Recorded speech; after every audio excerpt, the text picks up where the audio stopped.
루터 신학의 핵심이 믿음으로 의로워진다라고 하는, 영어로 하면 justification by faith, 이신칭의라고 한다면, 칼빈 신학의 핵심은 하나님의 주권입니다. 하나님의 사번티, 하나님의 주권, 다스리심. 칼빈은 우리가 용서받고 구원받은 것을 포함해 모든 방면에서 하나님의 뜻이 절대적으로 이루어진다는 확신이 있었습니다. 이 모든 우주와 세상에서 그 어떠한 것도 하나님이 개입하지 않으신 것이 없다라는 거예요. 이게 하나님의 절대 주권을 믿는 우리의 고백이 되어야 되는 것이죠. 하나님의 절대 주권을 그럼 인정하는 것은 무엇입니까? 모든 상황 속에서, 우리의 삶 가운데 모든 상황 속에서 하나님의 손길을 발견하는 것입니다. 사실 하나님의 절대 주권을 받아들이면요, 세상을 바라볼 때 이해가 되는 것보다 이해되지 않는 것이 더 많습니다. 다 이해되지 않습니다. 왜 하나님은 이런 것을 허락하셨을까라는 질문이 생기죠. 그러한 물음표가 생긴다라는 것이에요. 그런데 그럼에도 우리가 하나님의 절대 주권을 신뢰할 수 있는 건 무엇입니까? 하나님의 성품 때문입니다. 하나님의 성품을 성경은 이렇게 말씀하죠. 하나님은 선하시다. 하나님은 신실하시다. 하나님은 좋은 아버지시다. 하나님은 사랑이시다. 그렇게 우리에게는 하나님이 신실하게 다가오시고, 하나님은 그렇게 선하게 다가오시고, 하나님은 사랑으로 다가오시는 것입니다. 그래서 우리는 하나님의 이 절대 주권 앞에서 내가 이해되지 않는 것도 받아들일 수 있는 것이죠. 그래서 우리의 삶의 물음표가 이제는 느낌표로 바뀌어지는 거예요. 아, 하나님이 내 삶에 이렇게 역사하시는구나. 지금 나는 이해가 되지 않을지 모른지언정 하나님은 선하게 역사하시는 것이다 라고 하는 느낌표로 바뀌어지게 되는 것입니다. 하나님의 자녀는 세상의 자녀들과 비교했을 때 덜 외롭거나 덜 힘든 게 아니에요. 교회 다닌다고 해서 항상 우리가 꽃길만을 걷는 것이 아니란 말이죠. 어려움을 경험할 때가 있어요. 하나님의 자녀이기 때문에 더욱더 하나님께서 힘든 시간을 주실 때가 있다라는 것을 우리는 말씀을 통해서 발견할 수 있습니다. 다윗의 인생이 그렇게 말 그대로 파란만장한 삶이었습니다. 왕이 되기 전에는 사울 왕이 그를 그토록 죽이려고 쫓아다녔는데, 왕이 되고 나니까 이제는 그의 아들이 반역을 일으켰습니다. 아들 압살롬의 반역을 막을 군사력이 없어서 다윗은 급히 예루살렘을 빠져나와야만 했습니다. 궁을 지킬 후궁 10명만 남겨두고 다윗은 백성들과 그를 따르는 충성된 600명의 신실한 자들과 함께 도망쳐 떠났습니다. 오늘 본문에서 다윗이 도망가는 길목에 있던 바후림은 감람산 북쪽에 위치한 베냐민 지파의 마을입니다. 베냐민 지파에 누가 있었습니까? 사울 왕이 베냐민 지파 사람이었어요. 그곳에는 사울의 친족들 중에 아직도 사울의 집에 충성을 보이는 사람들이 있었습니다. 그리고 사울 집을 대신하여서 왕이 된 다윗에게 여전히 반감을 가질 수 있는 겁니다. 하나님은요, 이처럼 정말 피하고 싶은 그때 꼭 만나야 될 사람들을 만나게 하십니다. 이 사람은 좀 피했으면 좋겠다, 이 장소는 좀 피했으면 좋겠다 하지만 우리 하나님은 그 장소로, 그 사람에게로 우리를 인도해 내십니다. 왜입니까? 하나님께서 행하실 일이 있기 때문이에요. 이렇게 하나님의 절대 주권 안에서 오늘 다윗은 어느 한 지역을 지나가게 되고 두 인물을 만나게 됩니다. 오늘 저는 여러분과 함께 이 두 사람을 소개하면서 우리의 모습을 돌아보는 시간 되었으면 좋겠습니다. 첫 번째 다윗이 만난 사람은 무이보셋의 종 시바였습니다. 다윗이 감람산 마루턱을 조금 지날 때 무이보셋의 종 시바를 만나게 되었어요. 시바는요, 사울의 토지를 관리하던 사울 왕의 종복이었습니다. 1절을 보겠습니다. 다윗이 마르톡을 조금 지나니 무이보셋의 종 시바가 안장 치운 두 나귀에 떡 200개와 건포도 100송이와 여름과일 100개와 포도주 한 가죽 부대를 싣고 다윗을 맞는지라 라고 말씀합니다. 정말로 시바는 그 다윗이 도움이 필요한 그 순간에 나타났습니다. 안장을 지은 나귀에 떡 200개와 건포도 100송이, 여름과일 100개, 포도주 한 부대를 싣고 다윗을 맞이하고 있는 거예요. 여러분, 이 정도 양이면 다윗이 그것을 지나갈 것을 미리 알고 준비한 것처럼 보여집니다.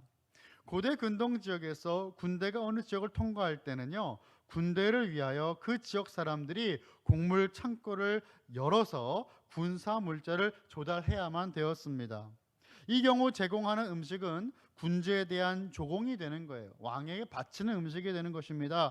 시바가 제공하는 음식은 다윗에 대한 조공이었고 다윗의 통치를 여전히 자신은 인정한다라고 하는 의미를 보여주는 거예요.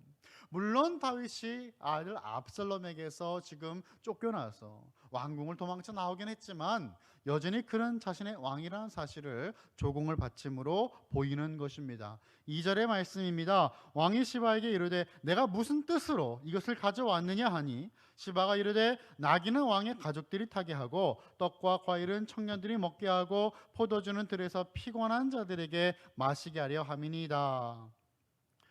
도망가는 왕은 자신이 힘들 수 있지만 자신이 따르는 이들 중에 연약한 부녀자들, 그들을 바라볼 때 마음이 힘들었을 것입니다. 그런데 시바가 지금 그들을 태우기 위해서 나귀를 끌고 왔다라는 거예요. 정말 고마운 행동입니다. 포도주는 들에서 피곤한 자들에게 마시게 하라라고 하는 그의 말은 정말로 고마웠을 겁니다.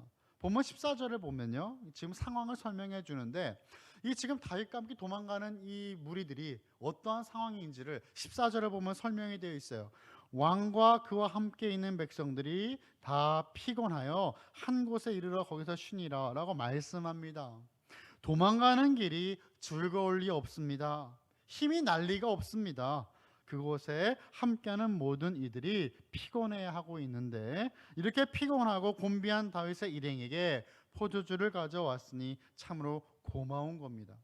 하지만 시바는요, 정말로 순수한 마음으로 다윗에게 이런 물질, 이런 음식을 제공하지는 않았습니다. 그는 아첨하는 자였어요. 거짓된 말로 다윗의 마음을 홀리는 이였다라는 것입니다. 3절이에요. 왕이 이르되 내 주인의 아들이 어디 있느냐 하니 시바가 왕께 아뢰되 예루살렘에 있는데 그가 말하기를 이스라엘 족속이 오늘 내 아버지의 나라를 내게 돌리리라 하나이다 하는지라. 다윗은 시바의 설명이나 음식보다는 그의 주인 무비보셋의 행방에 더 관심이 있었습니다. 내 주인이 어디 있느냐라고 물었어요. 무비보셋의 안부를 묻는 다윗은요, 요나단과의 맺은 언약 때문입니다. 자신이 요나단의 아들을 책임지겠다라고 약속했었기 때문에 무비보셋을 챙기는 것이고, 또 다윗의 이 마음 한켠에는 혹시라도 무비보셋이 압살롬의 지성에 합류하지 않았을까 하는 우려도 있었을 것입니다. 그러한 다윗의 마음을 알고 있던 시바는 무비보셋이 왕이 되려고 한다라고 하는 모함을 하고 있어요. 다윗의 마음을 이용한 악한 행동이었습니다. 주인 무비보셋이 여전히 예루살렘에 있는데 그 이유가 이스라엘 족속이 자기 아버지의 나라를 다시 자신에게로 돌릴 것으로 기대했기 때문이라는 거예요. 그런 기대가 있었기 때문에 예루살렘에 남아 있었다라는 잘못된 말을 전달합니다. 이 말은 다윗이 도망가는 사이에 다윗의 왕권을 찬탈하기 위해 다윗과 함께 도망가지 않고 예루살렘에 남았다는 말이죠. 여러분, 근거도 없고 증인도 없는 모함입니다. 사실 무비보셋은 다리를 절었기 때문에 누군가의 도움이 없이는 혼자서 재빠르게 도망갈 수 없어요. 이동할 수조차 없습니다. 그래서 예루살렘을 떠날 수 없는 그는 반역의 의도도 없는 모습입니다. 처음에는 다윗도 시바를 경계하는 것처럼 보였지만 결국 다윗은 이 말이 진짜인지 확인하지도 않고 매우 성급하게 시바의 말을 들었습니다. 그리고 무비보셋에게 화가 난 다윗은요, 그의 모든 재산을 빼앗아 시바에게 건네주는 거예요. 그러자 그는 다윗에게 절을 하며 말을 합니다. 내 주 왕이여, 내가 왕 앞에서 은혜를 입게 하옵소서 하니라. 이 말은 이제 나는 사울이 아닌 왕 당신의 신하가 되기를 원합니다라는 간청이에요. 더 이상 사울의 신하가 아니라 다윗의 신하로 자신을 받아들여 달라라는 의미입니다.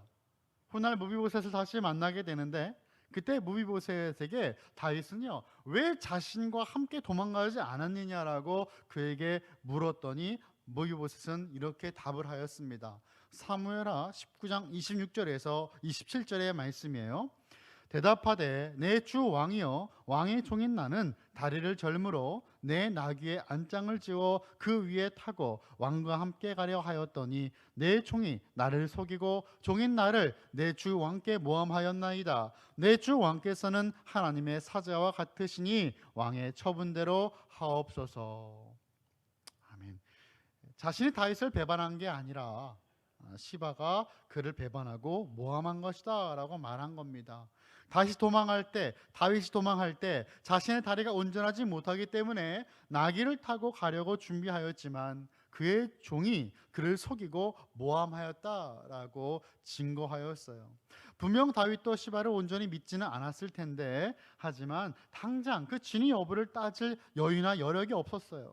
오히려 도망자 신세인 자신에게 충성을 다하는 일을 어떻게 대하는지 함께하였던 부하들이 지켜보는 상황 가운데 다윗이 있었어요. 어쩔 수 없이 무비보셋의 소유를 시바에게 넘긴 것으로 보여집니다. 다윗이 정말로 몰라서 이런 결정을 내렸다기보다 도망자 신세가 된 다윗에게 충성을 다하는 자에게 어떠한 보상이 따르는지를 본보기로 보여지는 참으로 정치적인 모습이지요. 여러분, 다윗도 연약한 사람이었습니다. 하지만 그의 이러한 결정을 온전히 따르는 사람이 나와요. 이러한 부족하고 연약한, 어쩌면 잘못된 결정일 수 있는 그의 결정을 온전히 따르는 사람이 바로 무비보셋입니다. 다시 사무엘하 19장을 돌아가 보시면요, 그는 다윗 왕이 성을 떠난 날부터 돌아온 날까지 발도 씻지 않고 수염도 깨끗하게 깎지 않고 옷도 빨아입지 않았습니다. 자신의 주군이 도망자 신세가 되었는데 내가 어떻게 깨끗한 몸으로 여기 남가 있겠냐, 그 말입니다. 정말로 충신은 따로 있었어요.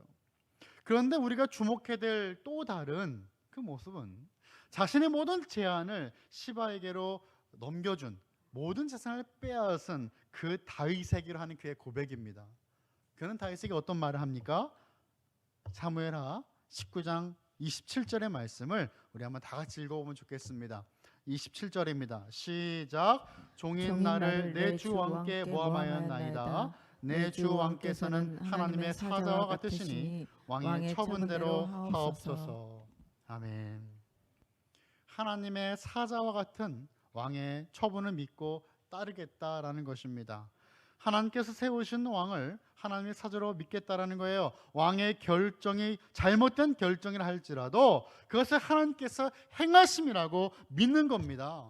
이 모습이 하나님 나라의 백성의 모습이고 하나님의 절대 주권을 온전히 따르는 이의 모습입니다. 개신교 근대 선교의 아버지라고 불리는 윌리엄 캐리라는 선교사님, 목사님이 계세요. 영국의 구두 수성공이었던 그는 세계 선교의 비전을 품었고 인도로 향하였습니다. 인도어를 공부했고요, 영어 인도어 사전도 만들었습니다. 그리고 인도어로 성경을 번역하기 시작하는데요, 하지만 상황이 항상 좋지는 않습니다. 사역에 몰두를 하면 할수록 그의 상황은 좋지 않아졌어요. 큰 아들은 풍토병에 걸려 죽게 됩니다. 그리고 그의 아내는 정신병에 걸리고 말았습니다. 그는 이러한 문구를 일기장에 적었어요. 하나님은 부유하신 분이시며 약속에 신실하신 분이십니다. 내가 이 하나님을 바라보았을 때 나의 모든 근심을 내어 맡길 수 있었습니다. 내가 설사 이곳에서 생명을 잃어버린다 할지라도 나에게 이 고귀한 사명이 맡겨진 사실만으로도 기뻐하고 더욱더 기뻐하겠습니다. 철저하게 하나님의 주권을 인정한 사람만이 고백할 수 있는 믿음의 기도입니다. 우리의 삶을 돌아보며 내가 하지 않은 억울한 일을 겪을 때 우리는 어떠한 모습과 어떠한 마음으로 하나님 앞에 서는지 돌아보는 시간 되기를 간절히 소원합니다.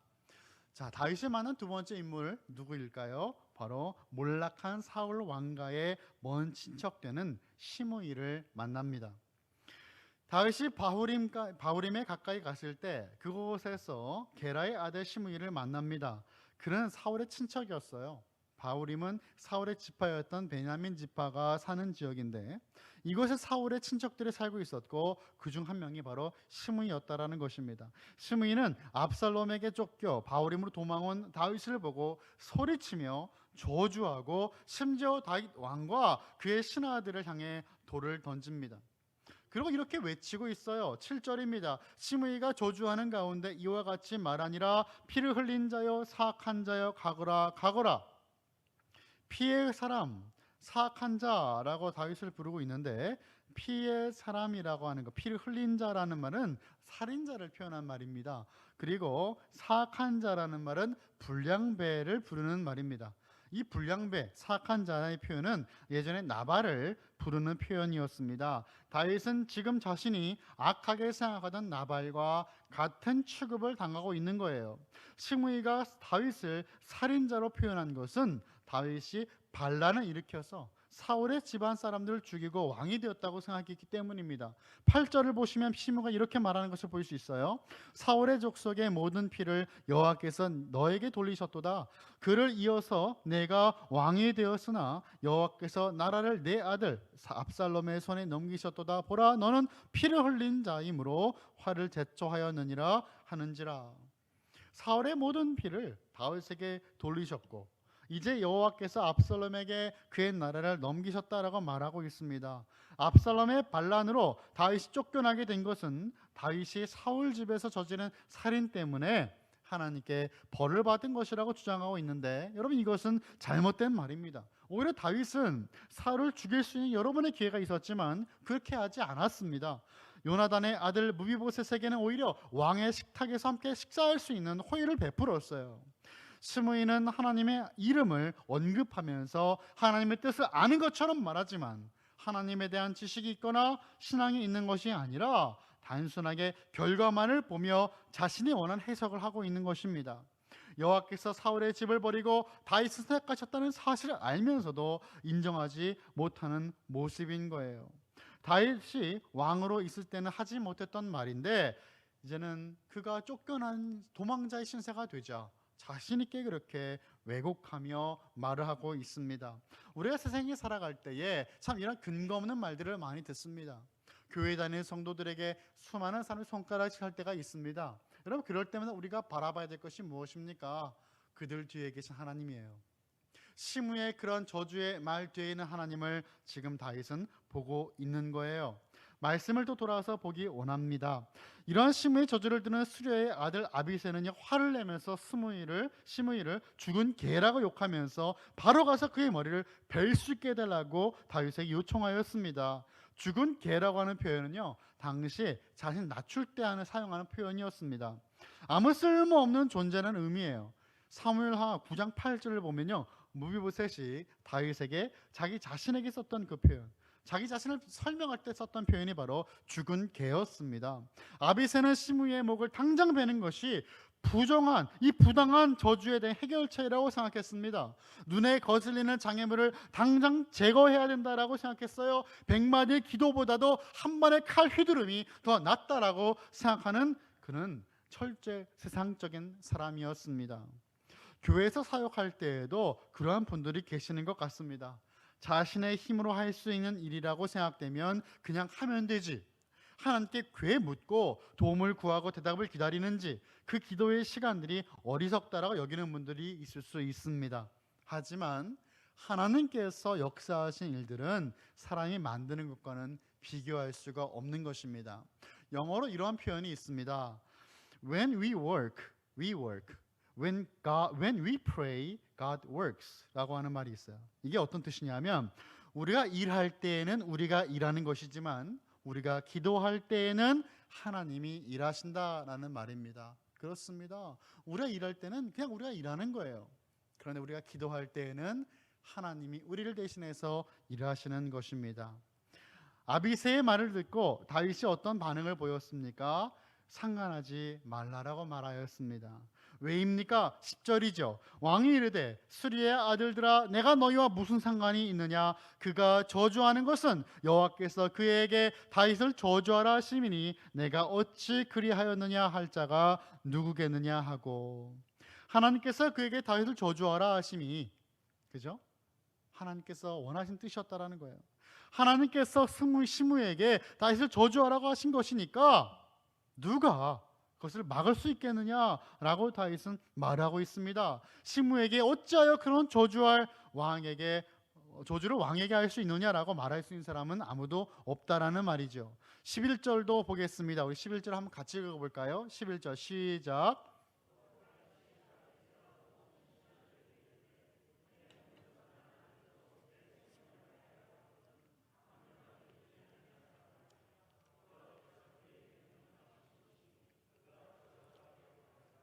아멘. 자신의 몸으로 나온 그 아들도 자신을 죽이려고 하는데 시므이가 자신을 저주하는 것이 무슨 대수냐라고 하면서 지금 여호와께서 저주하신 것이니까 내버려 두라라고 부하들을 말립니다. 그리고 12절을 보면요, 이런 말도 해요. 혹시라도 여호와께서 자신이 저주받은 것 때문에 도리어 자신에게 선을 베풀어 주실지 모른다라고 말을 합니다.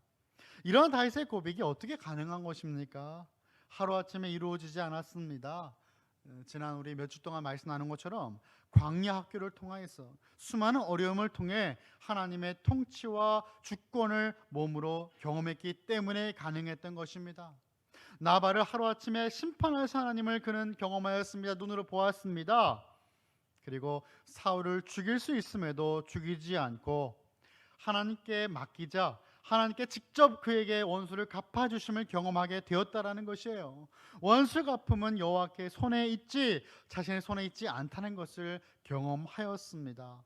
오늘 본문에서도 그가 이렇게 말하는 거예요. 여호와께서 그에게 다윗을 저주하라 하심이니, 여호와께서 그에게 명령한 것이니 라고 말씀하는 겁니다. 하나님이 허락하셨기 때문에 모든 것이 가능해졌음을 다윗은 고백하고 있습니다.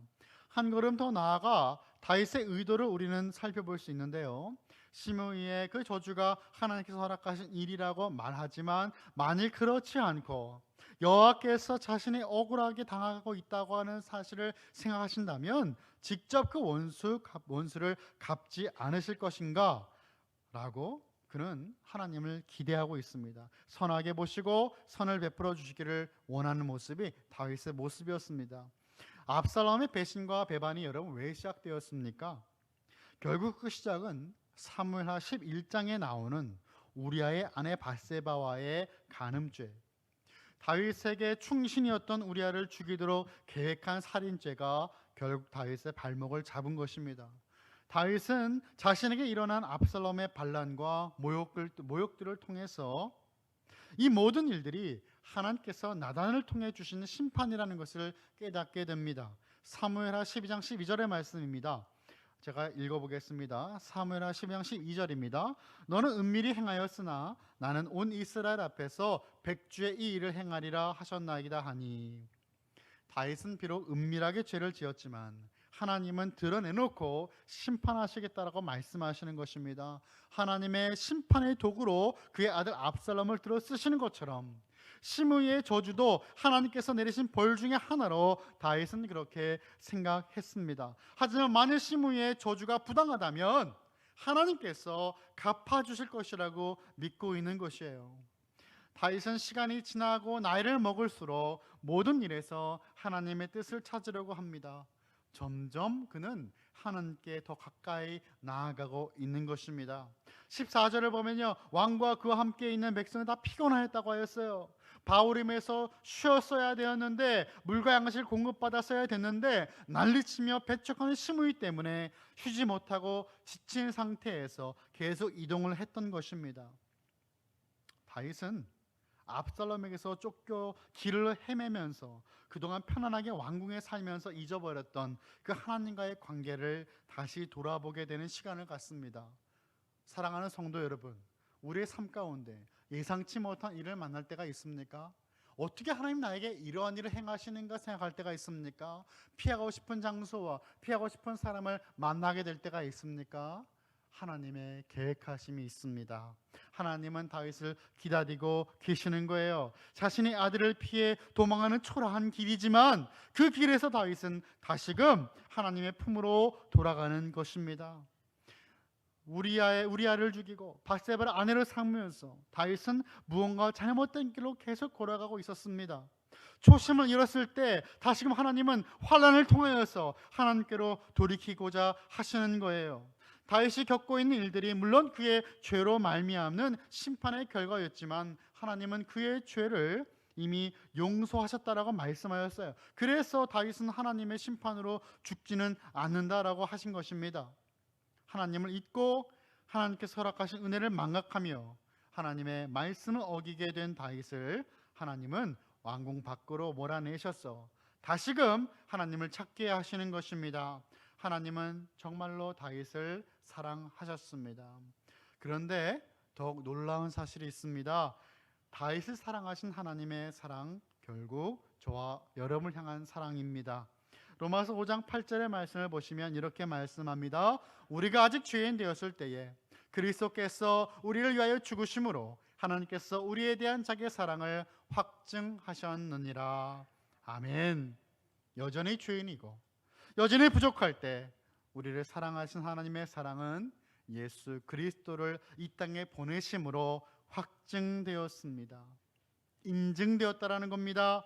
하나님이 허락하셨기에 내 삶에 주어진 축복도 환난도 가능하다 고백할 수 있는 저와 여러분, 우리 모든 칼빈의 건석들이 다 되시기를 예수 그리스도 이름으로 간절히 축원합니다.